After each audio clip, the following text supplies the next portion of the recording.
জনাইছো এই মুহূৰ্তত এটা ডাঙৰ খবৰ লৈ আহিছো সংখ্যালঘু সংগ্ৰাম পৰিষদৰ নেতা মুছাব্বিৰ আলী আহমেদক যিকোনো মুহূৰ্ততে গ্ৰেপ্তাৰ কৰিব পাৰে আৰক্ষীয়ে কিয়নো সাম্প্ৰদায়িক মন্তব্য যিসকলে কৰিছিল উচ্ছেদক লৈ উচ্ছেদ সন্দৰ্ভত কোনো লোকক এৰি দিয়া নহব আৰু এইবাৰ মুছাব্বিৰ আলী আহমেদৰ বিৰুদ্ধে গোচৰ তৰিছে হিন্দু যুৱ পৰিষদে মুছাব্বিৰ আলী আহমেদে দবকাত প্ৰতিবাদ সাব্যস্ত কৰিছিল উচ্ছেদৰ বিৰুদ্ধে প্ৰতিবাদ সাব্যস্ত কৰিবলৈ গৈ সাম্প্ৰদায়িক মন্তব্য কৰিছিল কেৱল ইমানেই নহয় ৰাজ্যৰ মুখ্যমন্ত্ৰী ডক্টৰ হিমন্ত বিশ্ব শৰ্মাৰ চকীখনক লৈ মুখ্যমন্ত্ৰীৰ চকীখনক লৈও এটা উদ্ভট মন্তব্য কৰিছিল গতিকে এই মন্তব্যৰ বিৰুদ্ধে এতিয়া ওলাই আহিছে হিন্দু যুৱ পৰিষদ কেৱল ইমানেই নহয় ৰাজ্যৰ প্ৰতিগৰাকী খিলঞ্জীয়া অসমীয়া হিন্দু মুছলমান সকলো এতিয়া একত্ৰিত হৈ উচ্ছেদৰ বিৰুদ্ধে যিসকলে সাম্প্ৰদায়িক মন্তব্য কৰিছে তেওঁলোকৰ বিৰুদ্ধে মাত মাতিবলৈ এক প্ৰকাৰ আহ্বান জনাইছে হিন্দু যুৱ পৰিষদে লৈছে এই মুহূৰ্তত টাইম 8 বিগ ব্ৰেকিং যিকোনো মুহূৰ্তত গ্ৰেপ্তাৰ হ'ব পাৰে মুছাব্বিৰ আলী আহমেদ সংখ্যালঘু সংগ্ৰাম পৰিষদৰ নেতা মুছাব্বিৰ আলী আহমেদৰ বিৰুদ্ধে ৰুজু কৰা হৈছে গোচৰ যিকোনো মুহূৰ্তত গ্ৰেপ্তাৰ হ'ব পাৰে মুছাব্বিৰ আলী আহমেদ যিকোনো মুহূৰ্ততে মুছাব্বিৰ আলী আহমেদক আৰক্ষীয়ে কৰিব পাৰে কৰায়ত্ব মুখ্যমন্ত্ৰীৰ চকীক লৈ উদ্ভট মন্তব্য কৰিছিল মুছাব্বিৰ আলী আহমেদে মুছাব্বিৰ আলী আহমেদৰ বিৰুদ্ধে গোলাঘাট থানাত ৰুজু কৰা হৈছে গোচৰ দবকাত প্ৰতিবাদ সাব্যস্ত কৰিছিল মুছাব্বিৰ আলী আহমেদৰ নেতৃত্বত যিসকল লোকে অসমৰ মাটি বেদখল কৰি আছে হেগ্ৰেই অসমৰ পৰা আঁতৰি যাওক সন্দেহযুক্ত নাগৰিক বাংলাদেশীৰ বিৰুদ্ধে একত্ৰিত হওক মুছলিম খ্ৰীষ্টান হিন্দু সকলো অসমত 65 লাখ বিঘা মাটি কব্জা কৰি ৰাখিছে বিশেষ সম্প্ৰদায়ৰ লোকে গতিকে এই বিশেষ সম্প্ৰদায়ৰ লোকৰ বিৰুদ্ধে এতিয়া সকলো ওলাই অহাৰ সময় এই 65 লাখ বিঘা মাটিত শীঘ্ৰে উচ্ছেদ চলাবলৈ ৰাজ্যৰ মুখ্যমন্ত্ৰী ডক্টৰ হিমন্ত বিশ্ব শৰ্মাকো আহ্বান জনাইছে সংগঠনটোৱে এই 65 লাখ বিঘা মাটিত শীঘ্ৰে উচ্ছেদ চলাবলৈ মুখ্যমন্ত্ৰী ডক্টৰ হিমন্ত বিশ্ব শৰ্মাক আহ্বান জনাইছে হিন্দু সংগঠনটোৱে যিসকল অসমীয়া খিলঞ্জীয়াৰ লগত নাই তেনে সংগঠনৰ নেতাক গ্ৰেপ্তাৰ কৰিব লাগে গোলাঘাট আৰক্ষী থানাত গোচৰ ৰুজু হিন্দু যুৱ পৰিষদৰ উচ্ছেদ সন্দৰ্ভত সাম্প্ৰদায়িক মন্তব্য কৰা লোকৰ বিৰুদ্ধে গোচৰ ৰুজু কৰিছে সংগঠনটোৱে অসমত দ্ৰুত হাৰত বিশেষ সম্প্ৰদায়ৰ লোকে বেদখল কৰিছে চৰকাৰী ভূমি আৰু বেদখলকাৰীক উচ্ছেদৰ দাবী জনাই মুখ্যমন্ত্ৰীক আহ্বান জনাইছে হিন্দু যুৱ পৰিষদে আমি পুনৰ জনাইছো ডাঙৰ খবৰ সমগ্ৰ ৰাজ্যত এতিয়া উচ্ছেদক লৈ বিভিন্নজনে বিভিন্ন প্ৰতিক্ৰিয়া অব্যাহত ৰাখিছে আৰু শেহতীয়াকৈ গোৱালপাৰা হাছিলা বিল আৰু পাইকানত যি উচ্ছেদ অভিযান চলিছিল সেই উচ্ছেদৰ বিৰুদ্ধে ওলাই আহিছে একাংশ সংখ্যালঘু দল সংগঠন কিন্তু এই সকল সংখ্যালঘু দল সংগঠনে উচ্ছেদৰ বিৰুদ্ধে মাত মাতিবলৈ গৈ এক প্ৰকাৰ অবৈধ যিসকল নাগৰিক আছে বিদেশী নাগৰিক আছে বা বিশেষ সম্প্ৰদায়ৰ লোক আছে যি অবৈধভাৱে চৰকাৰী ভূমি দখল কৰি ৰাখিছে সেই লোকসকলৰ সপক্ষেহে এক প্ৰকাৰ মাত মাতিছে আৰু ৰাজ্য চৰকাৰখনক বিভিন্ন ধৰণে সমালোচনা কৰিছে কিন্তু এই লোকসকলৰ বিৰুদ্ধে ৰাজ্য চৰকাৰে বিহিত ব্যৱস্থা গ্ৰহণ কৰিব লাগে বিশেষকৈ সংখ্যালঘু সংগ্ৰাম পৰিষদৰ নেতা মুছাব্বিৰ আলী আহমেদে দবকাত তীব্ৰ প্ৰতিবাদ সাব্যস্ত কৰিছিল মুখ্যমন্ত্ৰী ডক্টৰ হিমন্ত বিশ্ব শৰ্মাক সমালোচনা কৰিবলৈ গৈ মুখ্যমন্ত্ৰীৰ আসনখনক লৈ মুখ্যমন্ত্ৰীৰ চকীখনক লৈ বিভিন্ন ধৰণৰ উদ্ভট মন্তব্য কৰিছিল আৰু লগে লগে প্ৰতিবাদস্থলীৰ পৰা আৰক্ষী আটক কৰিছিলে যদিও পৰৱৰ্তী সময়ত মুছাব্বিৰ আলী আহমেদক মুকলি কৰি দিছে আৰক্ষীয়ে কিন্তু মুছাব্বিৰ আলী আহমেদক আৰক্ষীয়ে পুনৰ গ্ৰেপ্তাৰ কৰাৰ সম্ভাৱনা কিয়নো মুছাব্বিৰ আলী আহমেদৰ বিৰুদ্ধে এইবাৰ পুনৰ গোচৰ ৰুজু কৰিছে গোলাঘাট সদৰ আৰক্ষী থানাত গোলাঘাট আৰক্ষী থানাত গোচৰ ৰুজু কৰা হৈছে হিন্দু যুৱ পৰিষদৰ তৰফৰ পৰা মুছাব্বিৰ আলী আহমেদৰ বিৰুদ্ধে গোচৰ ৰুজু কৰিছে মুছাব্বিৰ আলী আহমেদে বিশেষ সম্প্ৰদায়ৰ লোকৰ সপক্ষে ওলাই আহি প্ৰতিবাদ সাব্যস্ত কৰিবলৈ আহিছিল মুখ্যমন্ত্ৰীক সমালোচনা কৰিছিল মুখ্যমন্ত্ৰীৰ আসনখনক লৈ উদ্ভট মন্তব্য কৰিছিল গতিকে এইগৰাকী সংগঠনৰ সংখ্যালঘু সংগঠনৰ নেতাৰ বিৰুদ্ধে সকলো একত্ৰিত হ'ব লাগে আৰু ব্যৱস্থা গ্ৰহণ কৰিব লাগে ৰাজ্য চৰকাৰে কঠোৰ ব্যৱস্থা গ্ৰহণ কৰিব লাগে বুলি দাবী উত্থাপন কৰিছে হিন্দু যুৱ পৰিষদৰ তৰফৰ পৰা আৰু নামনিৰ পিছতে ৰাজ্যত উজনি অসমৰো কেইবাটাও প্ৰান্তত চলিব উচ্ছেদ অভিযান সেই সন্দৰ্ভত মুখ্যমন্ত্ৰীয়ে এক প্ৰকাৰ ইংগিত দিছে সাজু হৈ উঠিছে উৰিয়ামঘাটত উচ্ছেদ অভিযানৰ বাবে তাৰ মাজতে এতিয়া হিন্দু যুৱ পৰিষদে মন্তব্য কৰিছে যে অসমত 65 লাখ বিঘা মাটি কব্জা কৰি ৰাখিছে বিশেষ সম্প্ৰদায়ৰ লোকসকলে এই লোকসকল ক'ৰ পৰা আহিছিলে তেওঁলোকক কোনে তাত সংস্থাপন দিছিলে তাৰ কোনো তথ্য নাই বা নিশ্চয়তা নাই গতিকে এনে অৱস্থাত এই লোকসকলে শীঘ্ৰে অসমৰ ভূমি এৰি যাব লাগে এই 65 লাখ বিঘা মাটিত শীঘ্ৰে উচ্ছেদ চলাবলৈ মুখ্যমন্ত্ৰীক আহ্বান জনাইছে দল সংগঠনটোৱে যিসকল অসমীয়া খিলঞ্জীয়াৰ লগত নাই তেনে সংগঠনৰ নেতাক গ্ৰেপ্তাৰ কৰিব লাগে যিসকলে খিলঞ্জীয়াৰ বাবে চৰকাৰে যিসময়ত খিলঞ্জীয়াৰ মাটি ভেটি সুৰক্ষাৰ বাবে মাত মাতি আহিছে এনে অৱস্থাত খিলঞ্জীয়াৰ বিৰুদ্ধে গৈ উচ্ছেদৰ বিৰুদ্ধে গৈ যিসকলে প্ৰতিবাদ সাব্যস্ত কৰিছে অৰ্থাৎ তেওঁলোক খিলঞ্জীয়াৰ সপক্ষে নাই খিলঞ্জীয়াৰ সপক্ষে তেওঁলোকে মাত নামাতে গতিকে এইসমূহ সংগঠনৰ নেতাক শীঘ্ৰে গ্ৰেপ্তাৰ কৰিব লাগে শীঘ্ৰে গোলাঘাট আৰক্ষী থানাত গোচৰ ৰুজু কৰি হিন্দু যুৱ পৰিষদৰ তৰফৰ পৰা এই মন্তব্য কৰিছে। সংবাদমেলযোগে মুখ্যমন্ত্ৰীক আহ্বান জনাইছে শীঘ্ৰে খিলঞ্জীয়াৰ বিৰুদ্ধে প্ৰতিবাদ সাব্যস্ত কৰা, উচ্ছেদৰ বিৰুদ্ধে প্ৰতিবাদ সাব্যস্ত কৰা সংখ্যালঘু সংগঠনৰ নেতাক গ্ৰেপ্তাৰ দাবী উত্থাপন কৰি প্ৰতিবাদ সাব্যস্ত কৰিছে। আৰু সমান্তৰালভাৱে অসমৰ বিভিন্ন প্ৰান্তত যি দ্ৰুত হাৰত বিশেষ সম্প্ৰদায়ৰ লোকে ভূমি বেদখল কৰিছে, বিশেষ সম্প্ৰদায়ৰ লোকৰ পৰা অসমৰ ভূমি খিলঞ্জীয়াৰ ভূমি যাতে বেদখল মুক্ত কৰে তাৰ বাবেও আহ্বান জনাইছে সংগঠনটোৱে। বেদখলকাৰীক উচ্ছেদৰ দাবী জনাই মুখ্যমন্ত্ৰীক আহ্বান জনাইছে হিন্দু যুৱ পৰিষদে। আৰু গোলাঘাট আৰক্ষী থানাত গোচৰ ৰুজু কৰিছে সংখ্যালঘু সংগঠনৰ নেতা মুছাব্বিৰ আলী আহমেদৰ লগতে সাম্প্ৰদায়িক মন্তব্য কৰা লোকসকলৰ বিৰুদ্ধে। আৰু এই সন্দৰ্ভত হিন্দু যুৱ পৰিষদৰ নেতাৰ মন্তব্য আছে, মন্তব্য আগবঢ়াবলৈ চেষ্টা কৰিম। যে সাম্প্ৰদায়িক মন্তব্য কৰা যিসকল ব্যক্তি অসমত যি বিৰাজমান কৰি আছে, যি সাম্প্ৰদায়িক ব্যক্তিৰ যি বিশেষকৈ সম্প্ৰদায়ৰ লোকে যি 65 লাখ বিঘা মাটি কব্জা কৰি ৰাখিছে, অতি সোনকালে আমি তেওঁলোকক যে এই ঠাই এৰি বাংলাদেশে হওক বা য'ৰ পৰা আহিছিলে, অসমৰ বিভিন্ন জেগাৰ পৰা আহিছিলে, য'ৰ পৰা হওক তেওঁলোক অসমক এৰি অসমখন এখন শান্তিৰ দেশ বনাবলৈ, অসম ৰাজ্য বনাবৰ কাৰণে যেনে এৰি থৈ গৈছে আমি আহ্বান জনাইছোঁ। দ্বিতীয়তে এটা কথা কওঁ, এটা বিশেষ ৰাজনৈতিক দল যি আমি কংগ্ৰেছ বুলিও জানো, যি 1980 চনৰ পৰাই অসমখনক স্থবিৰ কৰি ৰাখিছিলে, যি দলে 855 জন আমাৰ অসমীয়া তেজাল যুৱকক ছিলে, যি দলে IMDT আইন আনি অসমখনক সমস্যাৰ জড়িত এখন অঞ্চল হিচাপে, এখন ৰাজ্য হিচাপে পৰিগণিত কৰি থৈ গৈছিলে, সেই দলৰ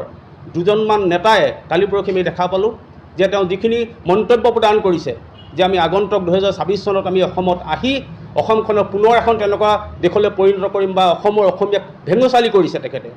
যে আমি সেই যিখিনি অবৈধকাৰী লোক আছে তেওঁলোকক আমি সংস্থাপন দিম বুলি কৈছে। সঁচাকৈ এক লজ্জাজনক বিষয় অসমৰ বাবে, আমি ধিক্কাৰ প্ৰদান কৰিছোঁ। আৰু লগতে সমগ্ৰ অসমবাসীক, অসমৰ খিলঞ্জীয়া লোক, সেয়া লাগিলে ধৰ্মীয় ফালৰ পৰা হিন্দুৱে হওক, মুছলমানেই হওক বা খ্ৰীষ্টানেই হওক, সকলোকে একলগ হ'বলৈ আহ্বান জনাইছোঁ। আৰু আহ্বান জনাইছোঁ যে এই যি উচ্ছেদ কাৰ্যসূচী চলি আছে, সকলোৱে একলগ হৈ আহক আৰু অসমৰ হৈ মাত দিয়ক। অসম নামৰ মাতৃভূমিক বচাবৰ কাৰণে আমি সকলোৱে প্ৰচেষ্টা হাতত ল'ব লাগে। আৰু আমি এটা পৰিতাপৰ বিষয়, যোৱাকালি আমি এটা ঘটনা দেখা পালোঁ, ডবকা অঞ্চলত প্ৰতিবাদ কৰি থকা এটা সংখ্যালঘু পৰিষদ নামৰ সংগঠনৰ, সেই সংখ্যালঘু পৰিষদৰ এজন নেতা নাম মুছাব্বিৰ আলী আহমেদ নামৰ সেই নেতাজনে কৈছে যে অসমখনক তেওঁলোকে অতি সোনকালে বাংলাদেশৰ দৰে সদৃশ এটা পৰিৱেশ সৃষ্টি কৰিব। যিদৰে আমি জানো যে বাংলাদেশত শ্বেখ হাছিনাক আঁতৰাবৰ কাৰণে যিদৰে আমাৰ হিন্দুসকলৰ ওপৰত মঠ মন্দিৰ, আমাৰ হিন্দু মহিলাসকলৰ ওপৰত যি অত্যাচাৰ কৰিছিলে, ঠিক কালি এজন নেতাই দেখা পালোঁ যে তেওঁক আস্ফালন বিস্ফোৰণ কৰিছে যে অসমত অতি শীঘ্ৰে এখন অসমক বাংলাদেশ কৰিম বুলি কোৱা যি বিষবাস্পদ, যি সাম্প্ৰদায়িক বিষবাস্পদ বেপাৰ যি ব্যক্তি, অতি সোনকালে অসম আৰক্ষীক আমি দাবী জনাইছোঁ যে তেনেকুৱা বিষবাস্পদ বেপাৰ যুৱকক অতি সোনকালে কাৰায়ত্ব কৰিব লাগে। আৰু শেষত আমি এটা কথাই কওঁ, অসমৰ মাননীয় মুখ্যমন্ত্ৰী মহোদয়ক আমি দাবী আৰু এটা অনুৰোধ জনাইছোঁ যে অতি সোনকালে অসমত অত্যাধিক সেনা মোতায়েন কৰিব হ'ল। 2 নম্বৰ, যিমান বেদখল ভূমি আছে, এতিয়া আমি গম পাওঁ PGR VGR অঞ্চলত প্ৰায় 64 লাখ এপ্ৰক্স ভূমি আছে,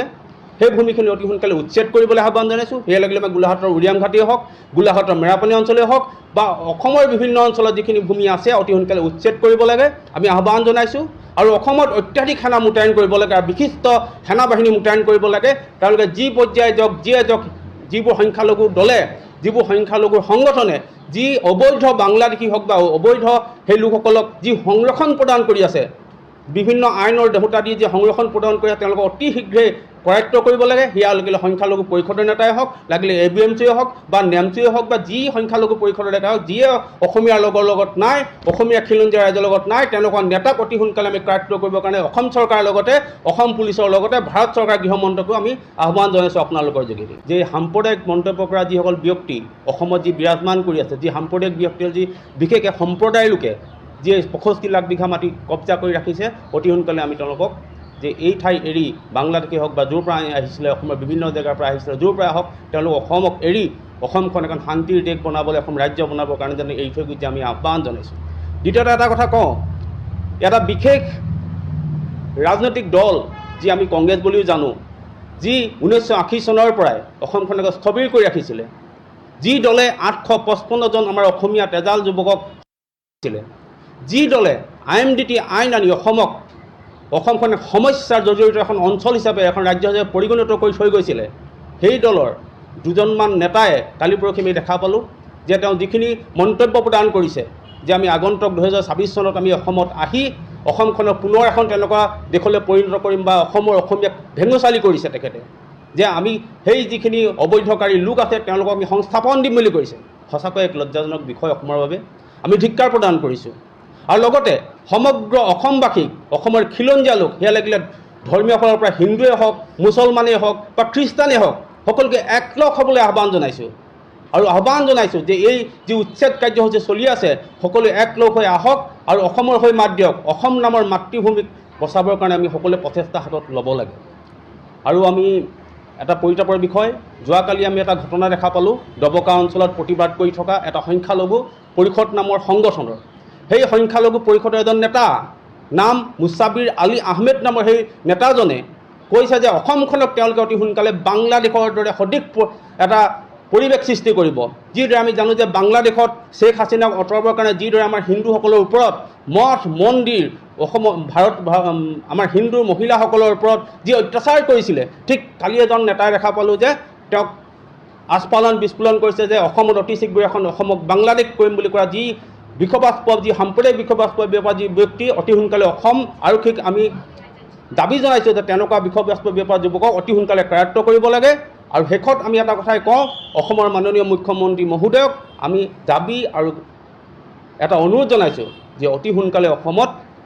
অত্যাধিক সেনা মোতায়েন কৰিব হ'ল। 2 নম্বৰ, যিমান বেদখল ভূমি আছে এতিয়াও আমি গম পাওঁ PGR VGR অঞ্চলত প্ৰায় 64 লাখ এপ্ৰক্স ভূমি আছে।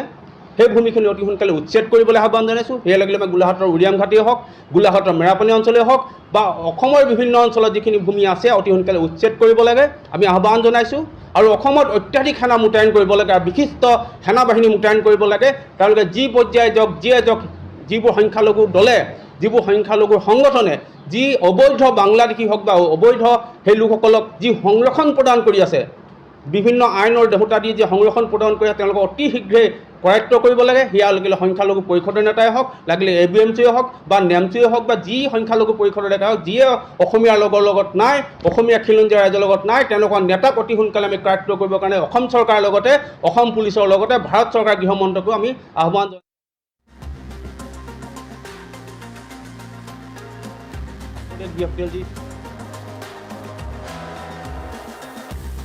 যিসকল ব্যক্তি অসমত যি বিৰাজমান কৰি আছে, যি সাম্প্ৰদায়িক ব্যক্তিৰ যি বিশেষকৈ সম্প্ৰদায়ৰ লোকে যি 65 লাখ বিঘা মাটি কব্জা কৰি ৰাখিছে, অতি সোনকালে আমি তেওঁলোকক যে এই ঠাই এৰি বাংলাদেশে হওক বা য'ৰ পৰা আহিছিলে অসমৰ বিভিন্ন জেগাৰ পৰা আহিছিলে, য'ৰ পৰা হওক তেওঁলোক অসমক এৰি অসমখন এখন শান্তিৰ দেশ বনাবলৈ, অসম ৰাজ্য বনাবৰ কাৰণে যেনে এৰি থৈ গৈছে আমি আহ্বান জনাইছোঁ। দ্বিতীয়তে এটা কথা কওঁ, এটা বিশেষ ৰাজনৈতিক দল যি আমি কংগ্ৰেছ বুলিও জানো,